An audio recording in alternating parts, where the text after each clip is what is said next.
again welcome in my channel, that is Maths by Rajeshwar Chauhan. Students, एक काफ़ी लंबे gap के बाद हम आज मिल रहे हैं क्योंकि बीच में कुछ प्रॉब्लम्स थी जिस वजह से मैं वीडियो नहीं बना पाया।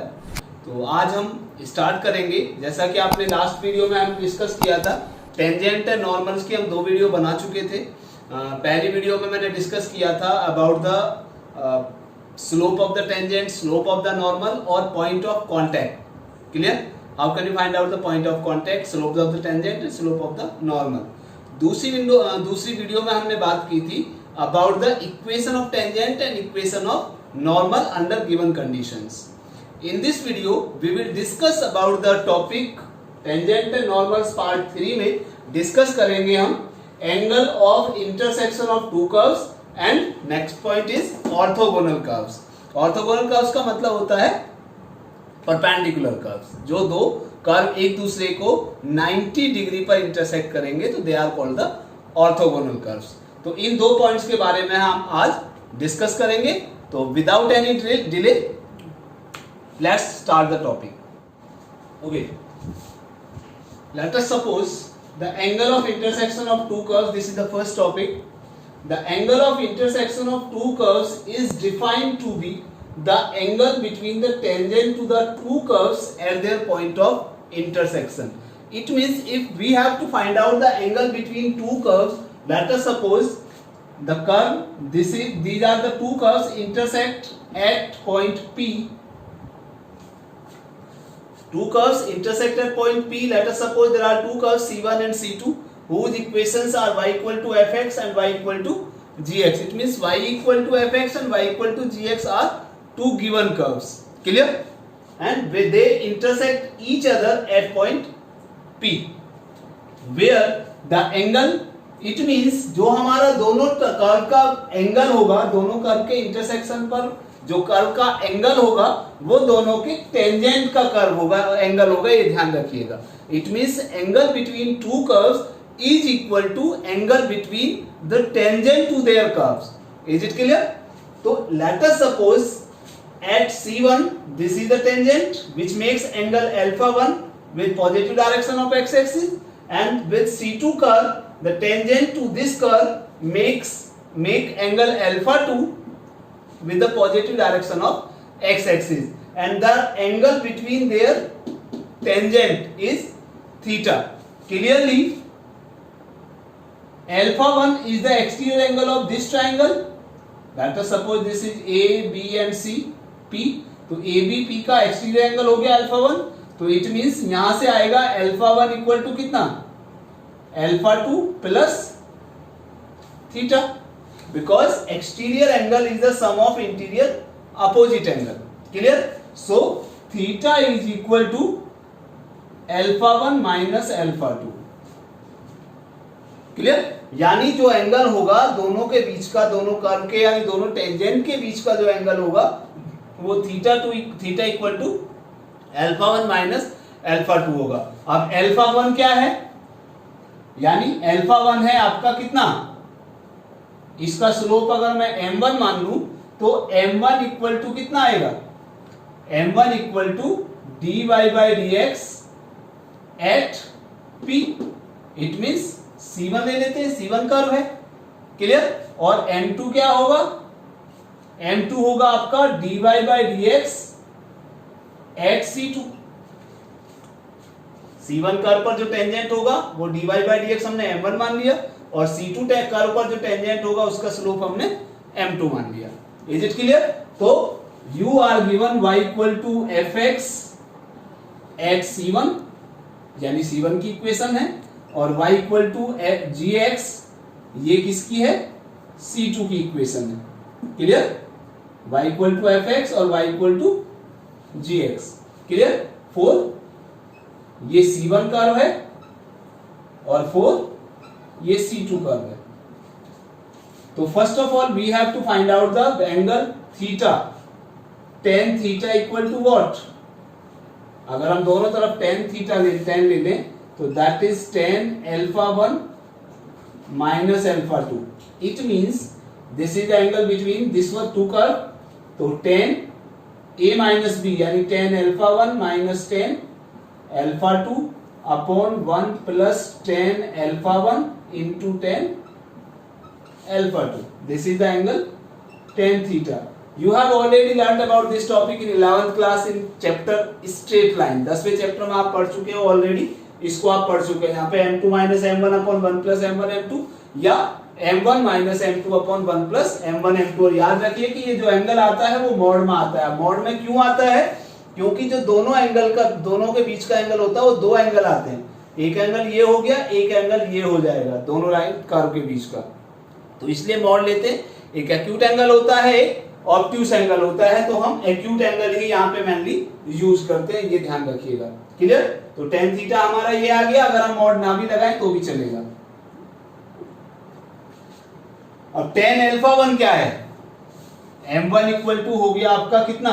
tan alpha 1. अगर हमने इसका स्लोप m1 माना है तो m1 equal to tan alpha 1. और tan अल्फा 1 कितना है?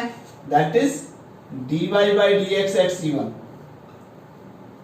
और m2 क्या है? That is tan alpha 2. इसका मतलब dy by dx at curve c2. तो इसका मतलब हमारा tan थीटा आएगा कितना? dy by dx at c1 minus dy by dx at c2 upon 1 plus dy by dx at c1 into dy by dx at c2. Clear? तो this is the formula to find the angle between two curve. यानी अगर हमें angle between two curves निकालना है तो simple way है कि दोनों का टेंजेंट का स्लोप निकाल दीजिए और उस स्लोप से हम फॉर्मूला यूज कर सकते हैं. तो it means if we have to find out the angle between two curve, then first of all we have to find out the angle between their tangents. And how can we find out the angle between their tangents? So first of all we have to find out the slope of tangent at curve 1, slope of tangent at curve 2, and then we have to use the formula tan theta equal to this one. Is it clear? तो ये है हमारा to find the angle between two curves.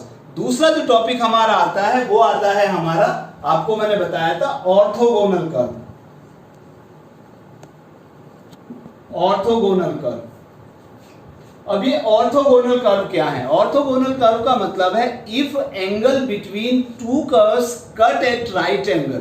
यानी जो दोनों angle के बीच का जो एंगल है, दोनों कर्व के बीच का, यानी सीधा सीधा हम कह सकते हैं कि दोनों कर्व के टेंजेंट के बीच का जो एंगल है, अगर वो दोनों टेंजेंट एक दूसरे को 90 डिग्री यानी राइट एंगल पर इंटरसेक्ट करते हैं तो दे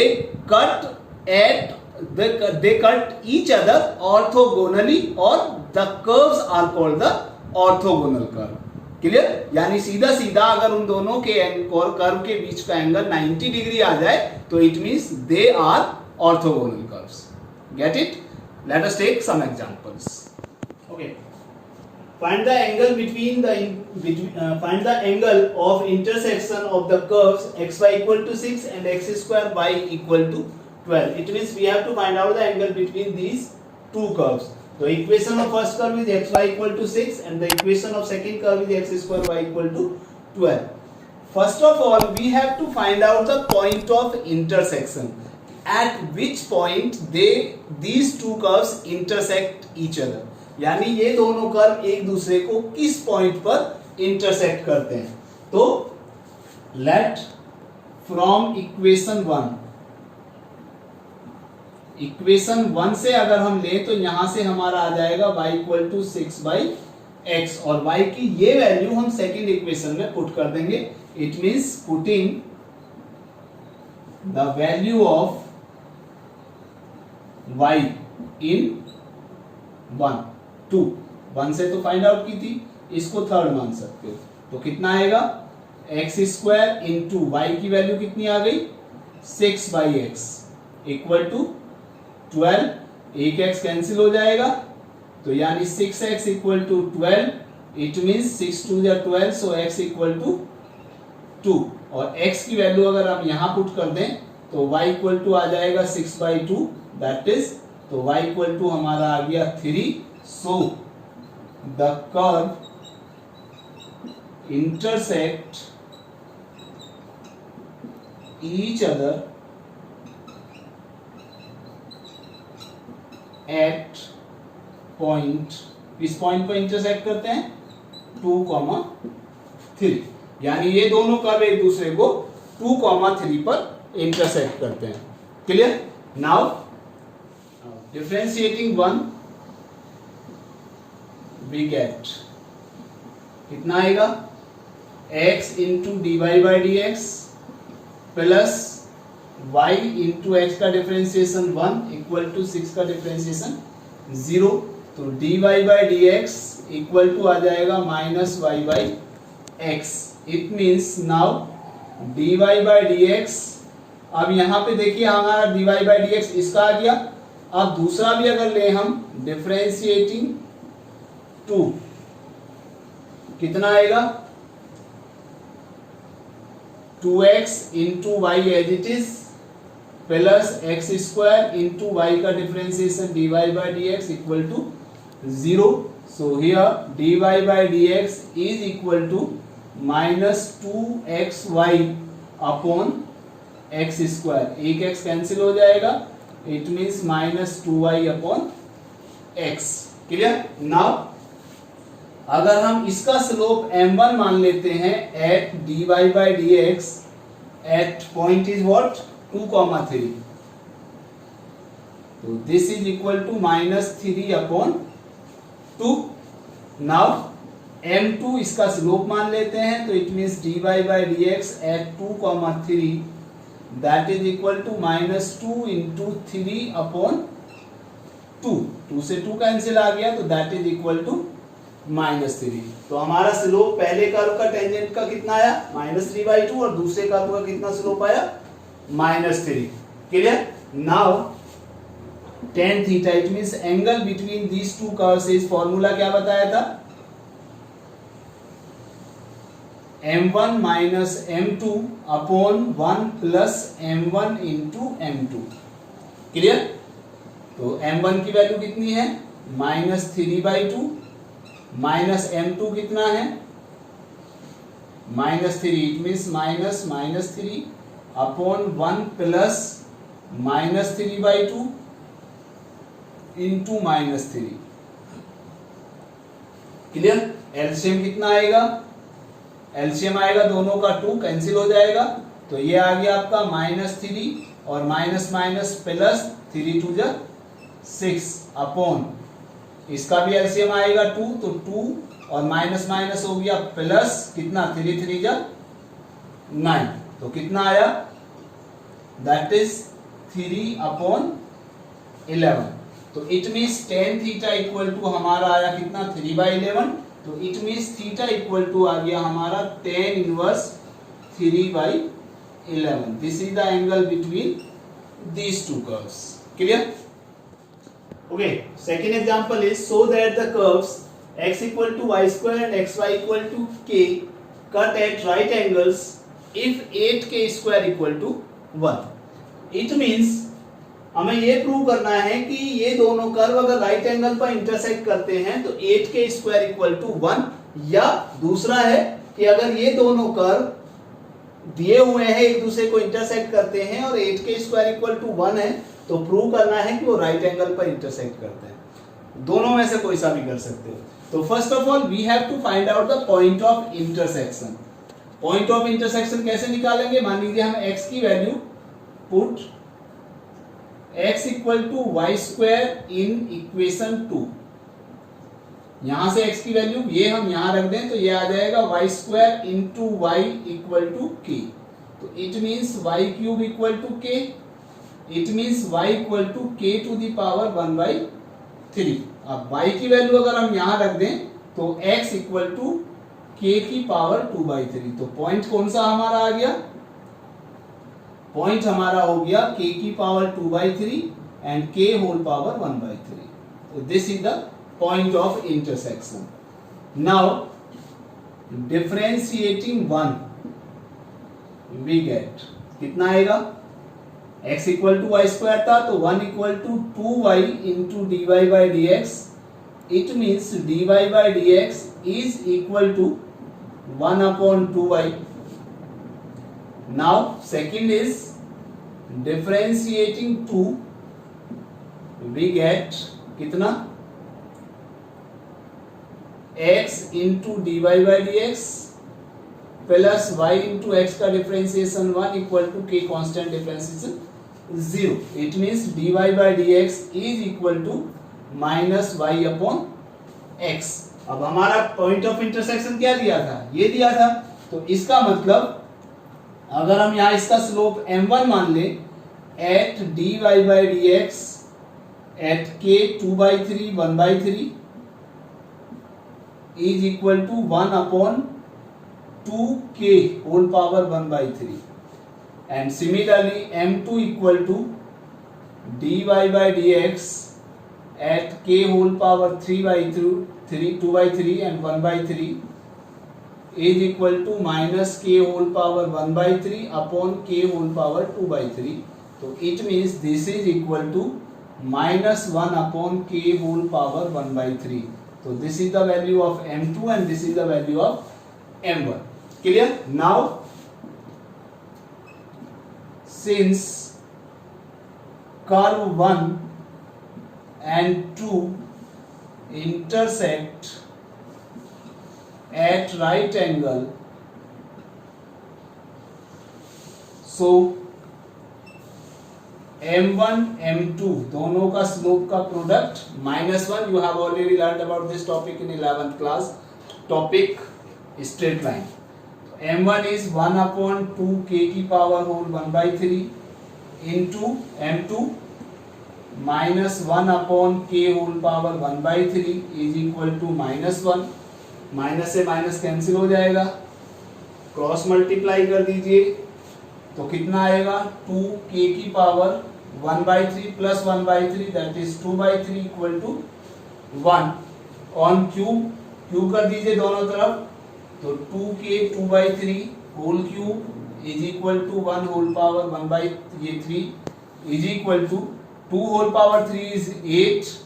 एंड आप जानते हो कि पावर के ऊपर जब पावर चढ़ी हो तो आपस में पावर की मल्टीप्लाई हो जाती है, that is equal to 1 cube 1. तो 3 से 3 कैंसिल, तो it means 8k² equal to 1. और यही आपको प्रूव करना था.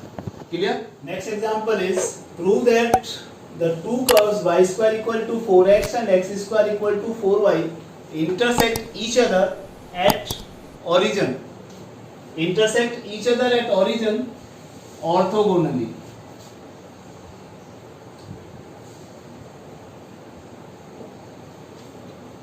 यानी हमें प्रूव करना है कि ये दो कर्व दे रखे हैं एक दूसरे को ओरिजिन पर ऑर्थोगोनल, इट मींस 90 डिग्री पर इंटरसेक्ट करते हैं.